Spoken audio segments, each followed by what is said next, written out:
the God who weeps in the shortest verse of the Bible. Jesus wept, John 11:35. The divine meets the human in a moment so raw that it transcends theology itself.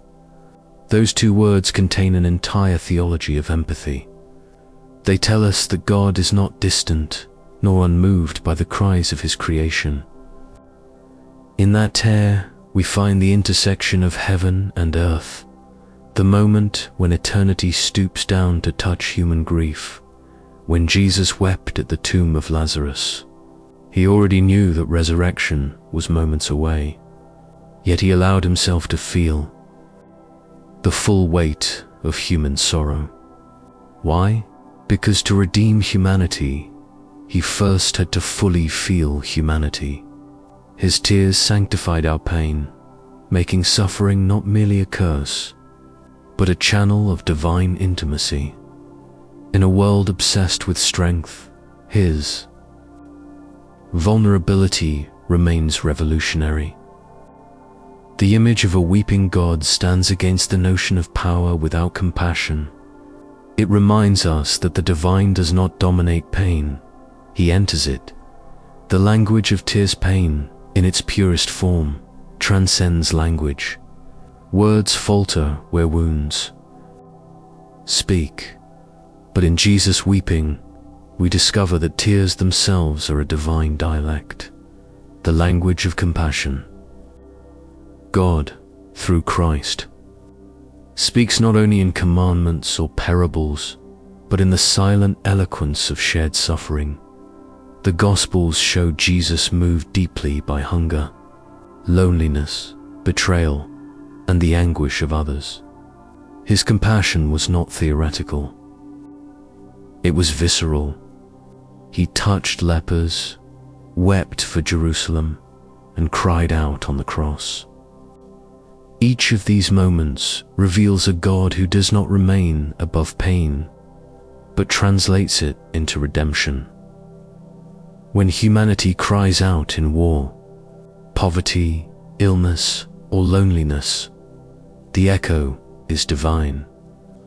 The tears of Christ mean that no tear on earth falls unseen. Pain, then, becomes a conversation between the human heart and the heart of God.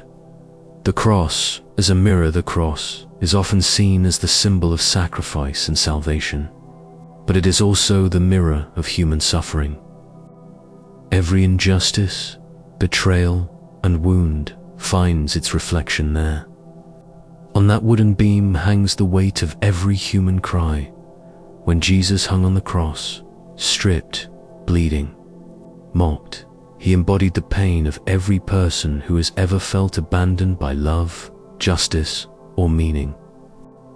His words, my God, why have you forsaken me?" Matthew 27-46, are not signs of divine weakness, but divine solidarity. In that cry, God validates our deepest doubts and our most painful silences. The cross does not remove pain from human life, it redefines it.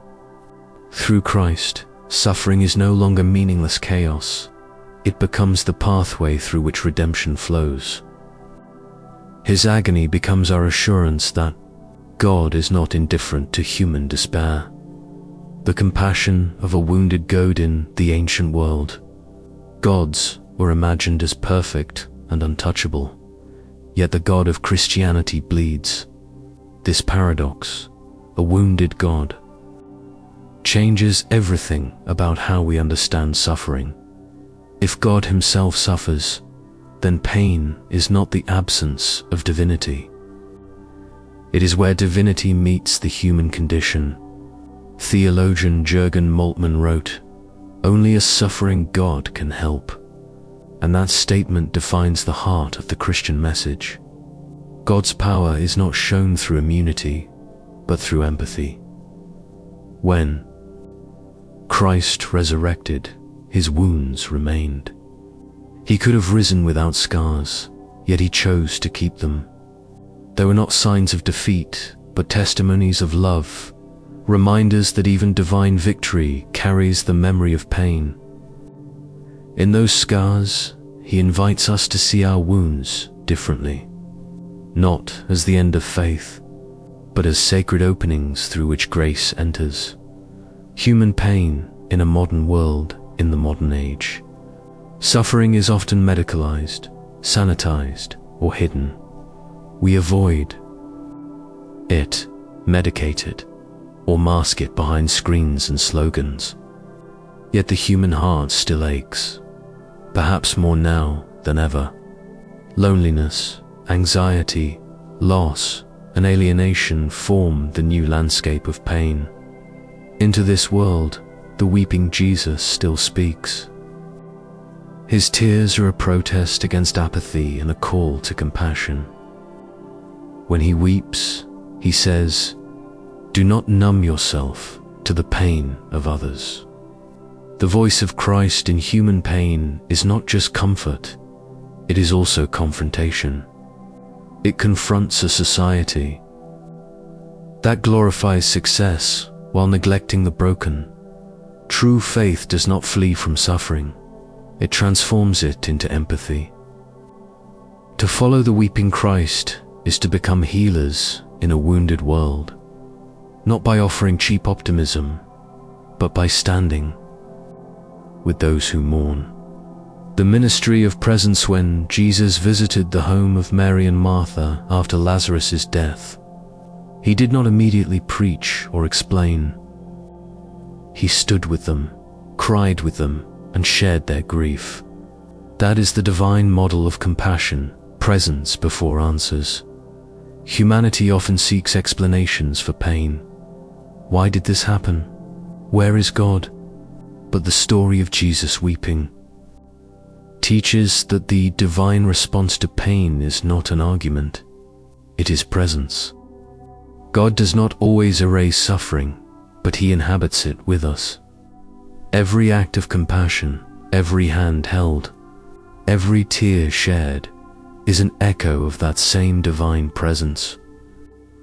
When we comfort the grieving, we become the voice of Christ in their pain. The global cry from war zones to hospital rooms, the human cry for mercy has not changed since Golgotha. The face of suffering may differ, but the sound is universal. The divine voice still moves through the broken places of the world, through refugees, the homeless, the addicted, and the forgotten. The Church, when faithful to the image of its founder, must also weep. It must not exploit pain for power or turn faith into spectacle. The weeping Jesus is the antidote to political religion, the reminder that faith divorced from compassion becomes hypocrisy.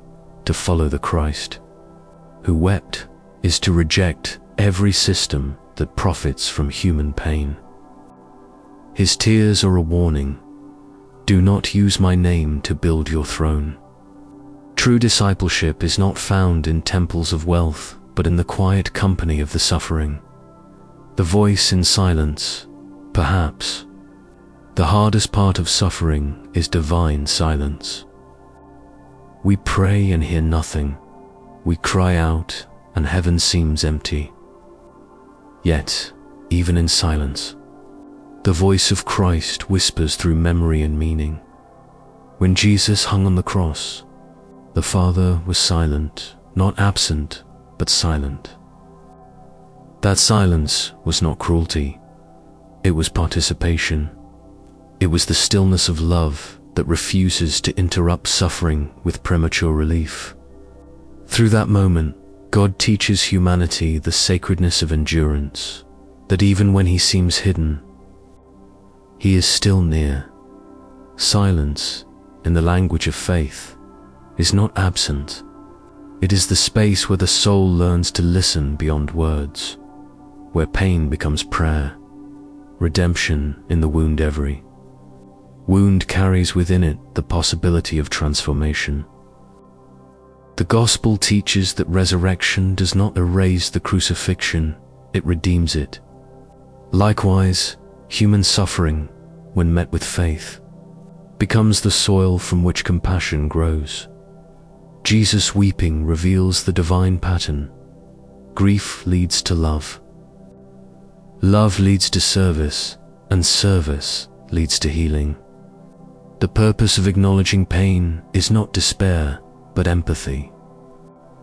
A person who has suffered deeply can love deeply, because they have seen the fragility of life and the necessity of grace. Thus, every scar, emotional or physical, can become a sermon of hope. The tears of God are not only for our comfort, but also for our calling to bring light where darkness reigns. When God weeps again, does God still weep? Yes, every time his children do. He weeps at injustice, greed, cruelty, and indifference. He weeps at every war fought in his name, every child abandoned, every soul lost to despair. His tears are not signs of weakness, but of divine love refusing to grow numb. When God weeps, he reminds us of who we are meant to be, image bearers of compassion. The call of Christ is not to escape pain, but to redeem it through empathy, courage, and love. In a world drowning in noise, perhaps the most powerful sound is still the quiet tear of a God who refuses to stop loving a broken world. The meaning of divine tears, the story of when God wept, is not only a reflection on divine compassion. It is a mirror for humanity. It asks, do we still allow ourselves to feel? Do we still cry for the suffering of others? Or have we become too hardened by comfort and convenience? The weeping Christ calls us back to tenderness. His tears baptize our pain, making it sacred. To live in his image is to live vulnerably, to be strong enough to feel, to forgive, to love without condition. When God wept, he declared that pain would never again be meaningless. Through his tears, he gave humanity a new language, one where compassion conquers cruelty and empathy redeems despair. And so, every tear we shed is not wasted. It joins the divine stream that flows from Golgotha, the river where heaven and human sorrow meet, and where, even through tears, the voice of Christ still whispers, "You are not alone."